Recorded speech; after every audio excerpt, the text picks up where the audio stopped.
Good. Yeah. Yep. Final session. That's it. I know. The finale. I'm like weirdly nervous. So am I. Yeah.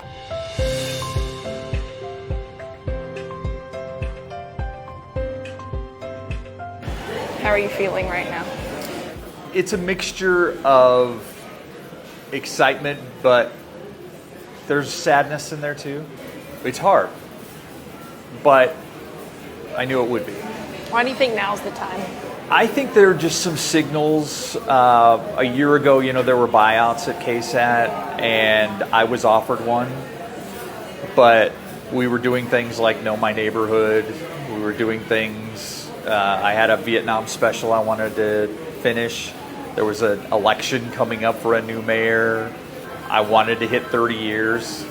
Amidst all of that, I got a great opportunity to work as head of strategic communications for a company called Perfected Claims, to advocate for people who need help.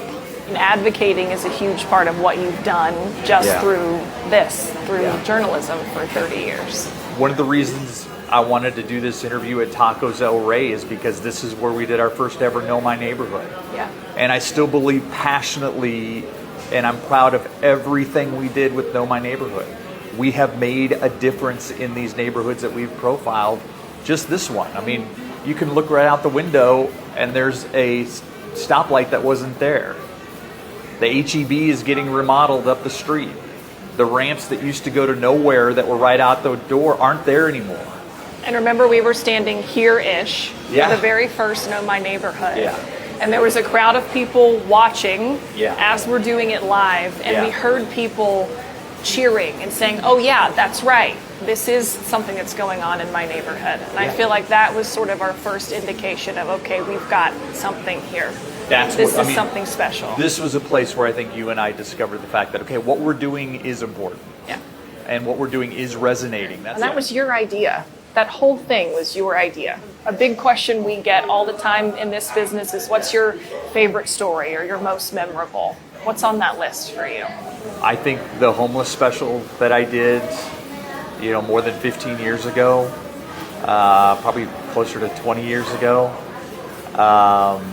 where we just told the story of San Antonio's homeless and the fact there wasn't a 24/7 shelter. So if somebody that's homeless wanted to take a shower, brush their teeth, put on a fresh set of clothes before they went to a job interview, there was no place they could do that in San Antonio. So we aired that. Mayor Phil Hardberger saw it. Then Valero CEO Bill Greehey saw it. Community activist Patty Radel got on board, and they made Haven for Hope happen. I did a story with a man by the name of Ray Hildebrand. And he was a former police officer. He was an investigator in the DA's office. He had a stroke at the Justice Center.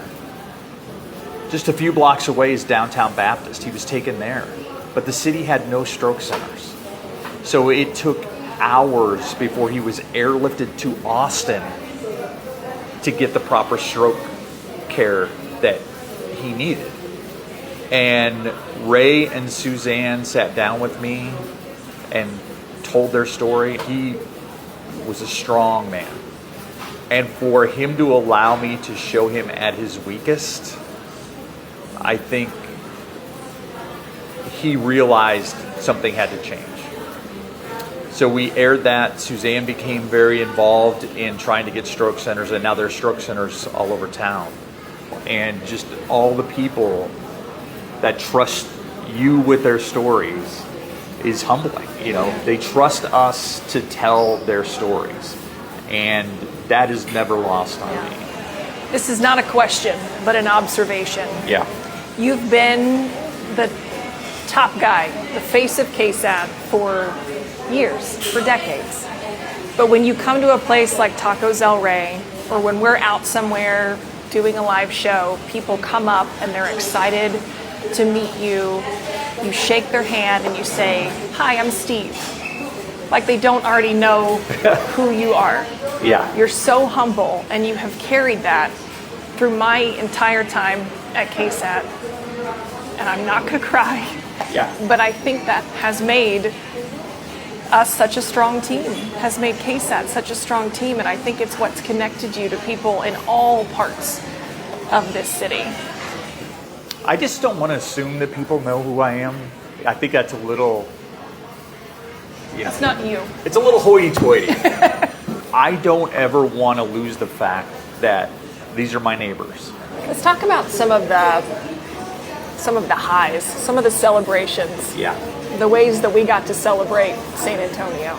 Yeah, I mean, Fiesta, Spurs. I remember the first Spurs championship, and I wasn't working. I was off that night because if they won, I was going to be at the airport when they came back. So I was at Broadway 50/50, and I'm watching it with my friend John Bentley, who used to be in sports, and we're watching the game. Spurs win. We walked from Broadway 50/50 downtown, and there's a stream of vehicles. I mean, everybody is stopped everywhere. Once we get downtown, people are like passing us bottles of adult beverages out the window. You know, I mean, it was just like one big happy family. I've been in San Antonio 4 years at that point, and that just confirmed everything I thought about San Antonio. And I've just had it reconfirmed time and time again. Fiesta's the same way. How are you going to say goodbye on Wednesday? I don't know. No idea. I mean, I've got like an outline You have an outline? of things I want to say. I haven't written it He down. has notes? Well, I was hoping you would write it down so I could copy off you what I should say. It'd be much like a Q&A. I am Q&A segment. It's time for my next chapter. Yeah. I would be remiss if I didn't thank you for being a great partner. So thank you. It truly has been an honor. And I'll say something else. I remember the first time we anchored breaking news together. It was the fertilizer plant explosion in West. And I was so nervous because I was still new. I had only been here a year or two maybe. Yep. And I was standing next to you with no script, ad-libbing breaking news, and you never made me feel like the new kid or not worthy to be next to you. Well, you weren't. You weren't either of those things. So, I mean,